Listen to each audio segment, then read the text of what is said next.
আরেকটি ডান্স গ্রুপের সাথে যুক্ত ছিল, কিন্তু কিছু কারণবশত সেই ডান্স গ্রুপটা ছেড়ে বিচ্ছেদ হতে হয়েছে।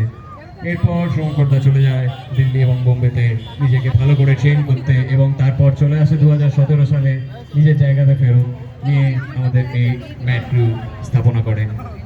প্রথমে শুরু আপনাদের দেশবন্ধু পার্কে থেকেই হয়েছিল, তারপর এক বছর এখানে কাটানোর পর আস্তে আস্তে ডাবর মোড়ে